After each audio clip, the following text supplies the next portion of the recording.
Chucky.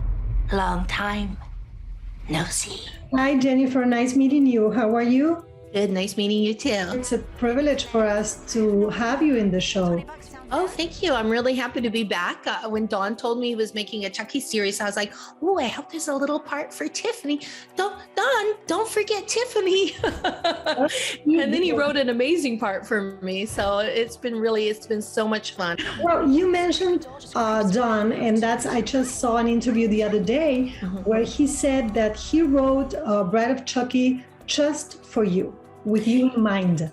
Yes, he said when he was writing the voice of Tiffany, he could hear my voice in his head. So I was the only person that he wanted. And I remember the studio wanted them to cast a Baywatch actress that was going to be cheaper.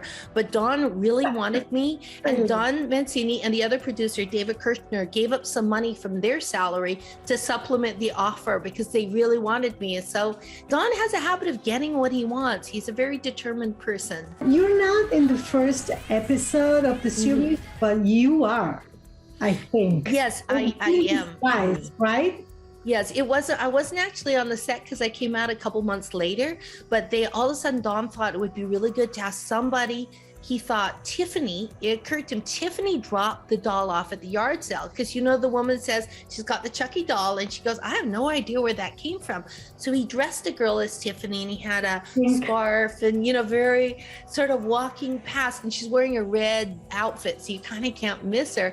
And that's supposed to be Tiffany. But when I saw that, I was like, I think Tiffany has a little more strut than that. Like, it was like, she walks too slow, like Tiffany would be like, but it works because she's probably trying to be furtive in her red coat. She's trying not to be noticed. But I love that he put that element in the original script. At the very end of the first episode, the kid gets a phone call and it's Tiffany and she's whispering, good luck.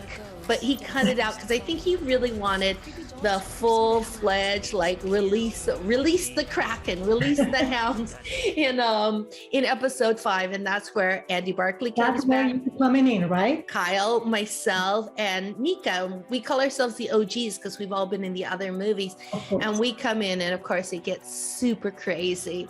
I mean, it just every episode amps up, and the last episode is absolutely bonkers. It's just mayhem and hysteria, and I think the fans are going to be really happy. I've read that you haven't done a movie that defines you yet.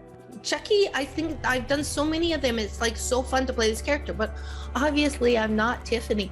I would say my big dream is to be in a Scorsese film. Like, I think the women always have great parts in that. I love Scorsese movies, or also Quentin Tarantino movie. I mean, he's like the modern Scorsese, but I just, when I look at movies, I like to look at movies with great filmmakers and great actors and great writing. And I think in the Chucky series, it's all came together. We have great actors, great writers, great, cinematographer.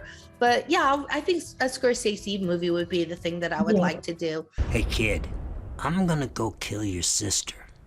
Wanna come? I'm sleepy. You snooze, you lose. I'm too old for this shit.